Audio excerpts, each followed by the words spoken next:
Hello everyone, Catweazle here, welcome to the channel and welcome back to our second playthrough of Perdition's Mouth, Abyssal Rift. Now, just before we get into episode 1 of our second scenario, which is called Anvil and Hammer, we've just got something to go through, and it regards the board. There is a slight misprint on the board. So I've zoomed in a little so we can see it a bit better. As you can see, there's a sort of cross arrangement here of difficult terrain, and I've put a couple of tokens on it. The reason for that is because one of the difficult terrain symbols is in the wrong place. You see the square symbol here? Well, it should be at the point of this cross, but it's moved across one. This is actually a trap door, so that is not difficult terrain. So I'm going to put this green token on there just to indicate it isn't difficult terrain. It should be right next to it there, so I'll put the red token there so we know that that is a square symbol, difficult terrain. That is it. So apart from that, we're golden. So what we'll do is we'll now get into episode 1 and we will get straight into the hero phase.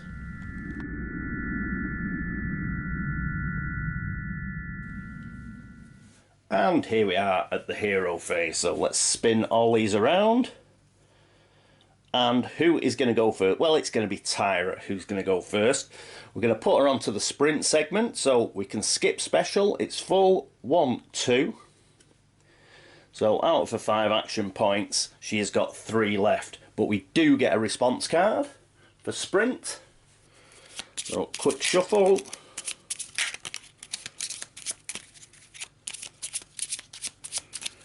And a quick cut. Let's see what we get. We get +2. Brilliant. So we're back up to 5 action points. And what are we going to do with them? Well, first of all, we've got to use 1 to actually get on the board. We've got 4 left. Well, what I want to do is get out of the way of our compatriots who are going to be following us. And let's cover off this bone worm up here. So we'll go 1, 2. I don't want to go any closer than that, so let's keep 2 range here. So it'd have to move twice in order to attack us, so I think that is sensible. And we've cleared a route for everybody else to get through, so let's get rid of that. And that is the end of Tyra's first turn, so we'll turn that round. Next up, we have Olazabal. And here we are with Olazabal. What we're going to do now is we're going to be a little bold with both Olazabal and Elisa. It's the start of the new scenario. We've got a few new cards. Let's go for it and try and make a dent into this scenario. So, Olazabal, she's on the special segment. She is going to go to charge. So that's 1, 2, 3, 4. Now, she only had 4 action points, so she's out of action points. So what we're going to have to do is we are going to have to supplement her movement. And we're going to do that with 2 cards. We're going to do that with extra steam, which will give us 2 response cards. And we're also going to use engineering for 2. So we've definitely got 2, which will definitely get us on the board. Let's pull a couple of these response cards. So we get a +1. And a +2, so that's an extra 3. So we've got 5 movement points. Let's move that out of the way. Brilliant. So we get 1, 2, 3, 4, 5. In fact, no, we're going to stop here. So we're going to stop there, and that means that this Ratika is still in range and we can attack it, because that's what we're going to do with the second part of our charge action. So we'll get rid of that, get rid of these, and in order to attack we are going to play grit for 3. So it does have a combat symbol, so that is 3. And Olazabal already has a combat of 2. Remember, she's on 4 hit points, so she only has a combat of 2. So that is 5 altogether. Let's have a look at our insectoids sheet. And Ratika, here they are at the top. So it has a defense of 2. We are playing 5, so it's 5 versus 2. It only has 1 wound. So it will need a 3 or better. And it pulls a +2, which is not good enough. Fantastic. It only had 1 wound. So we have killed our first insectoid. And that's the Ratika. Let's have a closer look. We haven't seen it before. Now these are meant to be acolytes that have sort of failed the grade. So you can see it's got like human arms on it, and it's got a otherwise insectoid body. I think that's meant to be a hand rather than a stinger. So it's some horrible hybrid, but it's dead now. So let's put it in the dead pool, and that's great. We will discard grit. And that is the end of Olazabal's go. Fantastic. Next up is Elisa. And here we are with Elisa. What's Elisa going to do? She's going to do exactly the same thing. So 1, 2, 3. She's going to use... Oh, let's spin that round. Olazabal's gone. So I'm going to spend 3 action points to go onto charge. She's got 2 action points left. So that'll be 1, 2. Then what are we going to do? Well, we're going to play a few more cards. We are going to play teleportation. That is for the whole of her movement. So she'll go 1, 2, and then 4, and she can go diagonally using teleportation. 1, 2, 3, 4. She's going to finish up here. Then we'll have the combat part of it. But let's move her here first. So she's got 2 action points left. 1, 2. Then we play teleportation. 1, 2, 3, 4. Remember, she can go diagonally. We will get rid of teleportation. We cannot use it again for this level. Then what we're going to do is we've got the combat part of charge. And we're going to play a couple of cards. We are going to play Fireball. So we saw this last time. Combat, cast a flaming spell. Your attack becomes an area attack with +3 combat against 1 figure in range and each other figure within 1 range of that. Now, we don't have to worry about heroes, but the enemies, they've got to worry. So we're going to play that.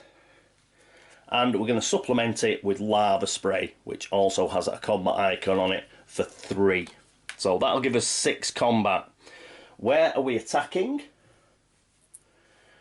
Well, we are going to attack here. So we're completely fine. That is line of sight, centre of the square to the centre of the target square.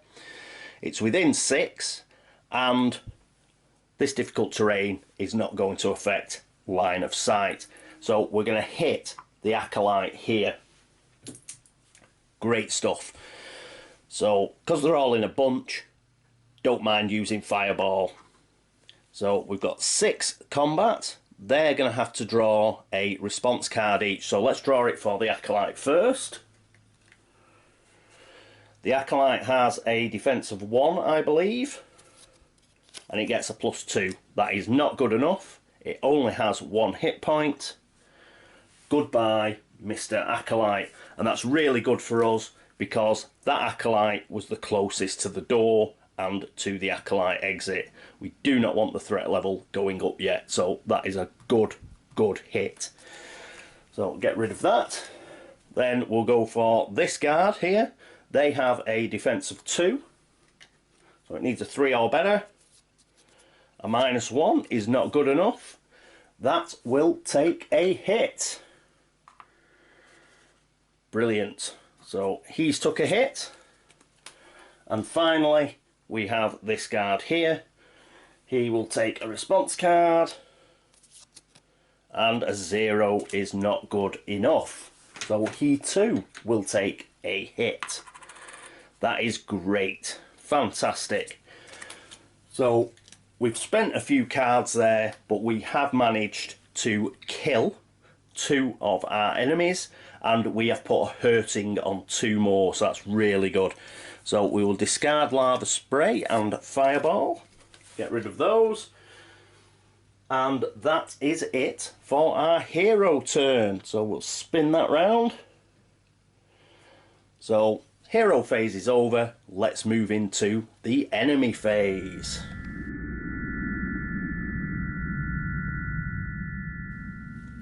And here we are at the enemy phase. So first of all, a response card. And oh no, we get an eye. An eye! So we'll put that there. That means we've got to move these guys out of the reserve. We've got to put 1 in the primary and 1 in the secondary. I think what we will do is we will put... yeah, we'll put the Chilean here in the secondary, and we will put the summoner here in the primary. So cool. Right, oh, so that is the spawn movement done from the reserve to the primary and the secondary. What else do we have to do? We've got +1. So let's move the green bead onto attack, followed by the red bead. Do we get an attack? Well, no we don't, because nothing is in range. The bone worm is out of range. That has only got a range of 1. The Ratika is out of range. These 2 guys have got 3 range, but this one is the only one that's anywhere near, and it's 1, 2, 3, so it just misses. So it can't attack either. None of these guys can up here, so that is excellent. Apart from having to empty the reserve, that was pretty good as far as enemy phases go. So let's get rid of that. Okay, so that was the enemy phase. Let's do one more turn before we finish. So let's move straight into the next hero phase.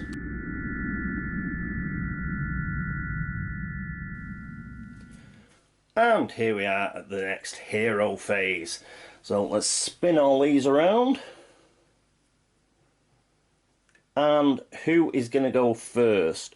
Well, it's going to have to be Olazabal or Elisa. And the reason for that is I want to empty this charge segment for Tyra. So who will go first? I think we will have Elisa go first. So 1, 2, 3. She is going to go to the move segment, which leaves her 2 left. And what we'll do is I think we will try and get this treasure chest. But first of all, we've got to get a card. And she puts Grey Touch. So you can use that for 1, and we draw another card. Dying is easy, it's living that scares me to death. So Grey Touch, not amazing. So we'll put that with her hand. And what are we going to do? So we've got 2 left, that's 1, 2. Then we'd have to spend an action point to actually try to open the chest. So that would be 3 action points we require. And then we've got to spend action points for picking or breaking the lock. We'll probably try and pick the lock. And when you try and pick a lock, the actual lock gets a save, and it gets a save of 2 response cards. So normally +2 on the response card, so that's 4. So we'd need 1, 2, 3. We need at least 7. Probably 8, because as you know, ties do not work. Can we rustle up 8? We've got 2 left. That is 7. If we used every single card that she has, we could.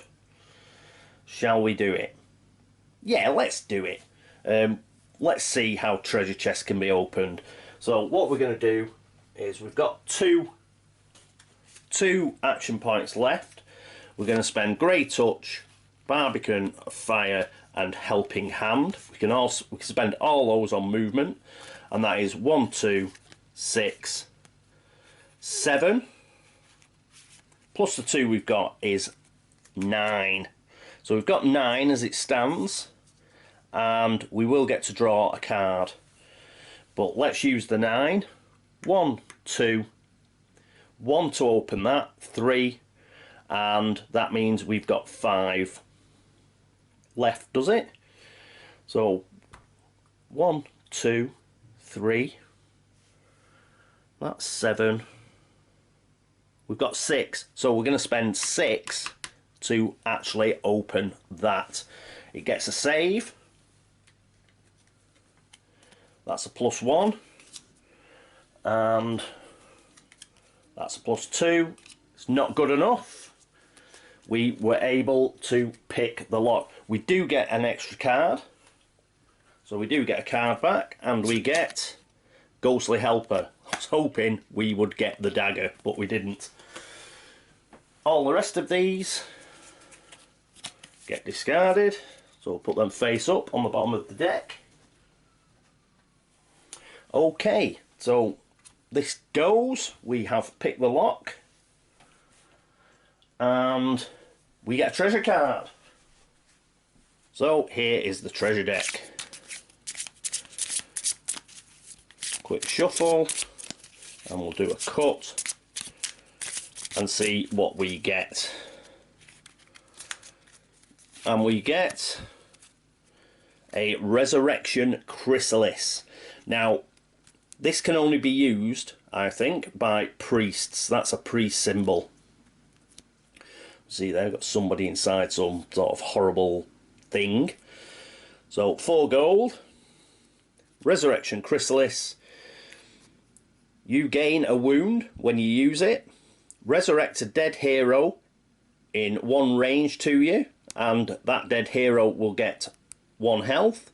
Place that hero's marker in the rest spoke, so that'll be on the Stone of Destiny down here. You cannot use this item if the rest spoke is filled. So there we go, a Resurrection Chrysalis. I wonder what those mean. Hang on, let us check.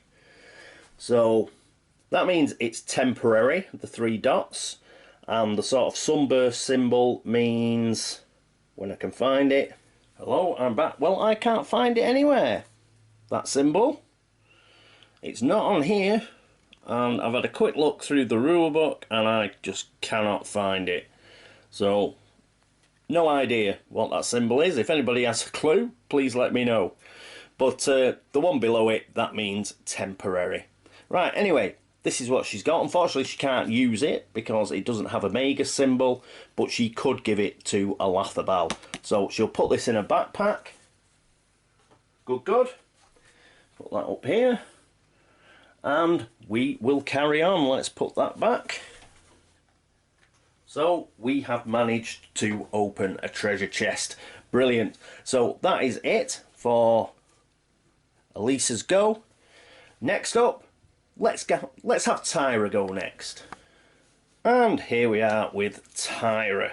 So she is going to charge. So that's 1, 2. She's got 3 action points left. What is she going to use for movement? She's going to use 2 of them for movement. 1, 2. Then she's going to move on to her combat part of charge, and she is going to spend Headbutt for 3. Or is she? She has a combat of 4, and the Bone Worm has a defense of 1. No, she's not going to spend it. We're just going to go for it. We're going to go for it and hope that the Bone Worm doesn't get a response card with a 3 on it.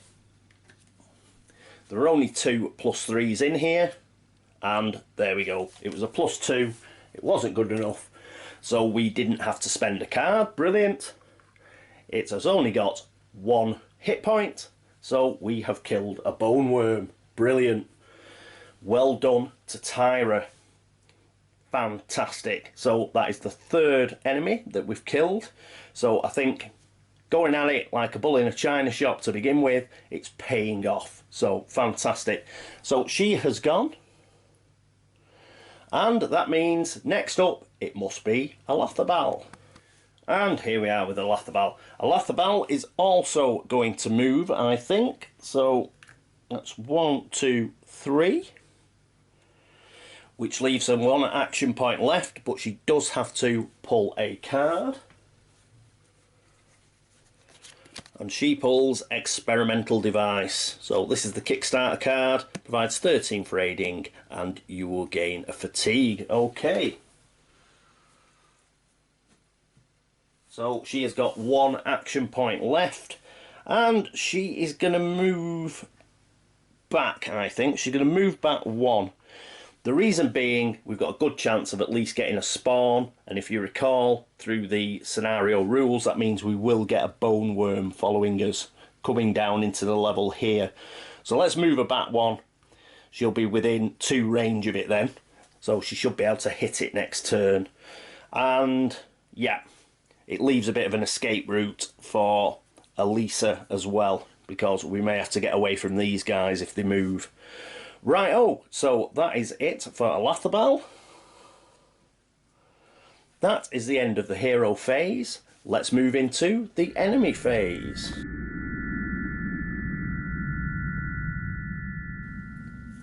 And here we are at the enemy phase. So, response card. +1 again. Excellent, and we didn't get one of those horrible like little eye symbols. Not that it matters, because we have emptied the reserve pool now. So move it up 1, so we're going to get a primary spawn. Primary spawn means, first of all, as per the rules of the scenario, we get an extra bone worm out of the box, and that's going to pop in here. But we were expecting that, so that's fine. And other than that, we have got another spawn out of here. So we're going to take another bone worm out of the primary, and we are going to put it next to a nest, adjacent to a nest, and we're going to choose this one. The reason being is I don't want a lot of monsters over here. We're eventually going to have to go this way to get out, so I don't want a load of monsters clogging everything up over here. And bone worms, they're not that difficult to kill, so let's put it next to this nest here. Groovy. So, 2 easy, well, pretty easy enemy watchstone movements there. If we keep getting +1s, then fantastic. But we did end up with 2 monsters coming on the board because of the scenario rules. They're quite easy, but that's not going to last. That's the last bone worm out of the primary pool. So then it's Ratikas. They're not too bad, but then it's Chilleens and Summoners and all the rest of it. So it's going to get progressively worse. So if we can carry on being a bit aggressive, then we can afford to start moving over here. We've got to throw those levers, and then we've got to get out of this exit. All in all, not a bad couple of turns. We've killed 3 enemies. The only enemies that have come on the board are bone worms. That's not too bad. We've put a hurting on 2 guards. That's going to help. And hopefully we'll be able to get Elisa out of harm's way. Unfortunately, she didn't get the Elvish Dagger. That would have been helpful, because she would have been able to kill one of these guys next turn. But unfortunately not. So let's try and get her back up here. Let's get Olazabal and Tyra to hopefully kill these 2, and then we can start moving this way. And as we move this way, I think my plan will be for Elisa to perhaps teleport at some point, blink, and we'll have a look at that chest as well there. And kill this Ratika, this bone worm, throw those levers, hopefully kill that acolyte on the way. We don't want the threat level going up, and then we can head this way. So not bad, not bad. I'm glad we were aggressive. It's paid off for us. We've spent a lot of cards, So we'll probably have to rest at some point. We do not have many cards left, especially Elisa. She does have a treasure, which I put in a backpack, but unfortunately, well, she can't use it, so she's going to have to hand it off at some point. So that's another reason for her to go back and join the crew. As they say, never split the party, and we're a bit split, so let's get back together. So, that is it for episode 1 of Perdition's Mouth, Abyssal Rift. Thank you so much for watching. Thanks for all the subscriptions, the views and the likes. It's absolutely fantastic. If I have made an error, please let me know. It seemed to go pretty well this turn, so I may well have made an error. So if I have, please let me know and I will try and fix it. Big thanks to everybody who's been across to Board Game Links to upvote the site, and also to everybody on BGG who has either thumbed the videos or commented in the threads. Thank you so much. I hope you will join me for episode 2, but until then, this is me, Catweazle, signing off. Toodaloo.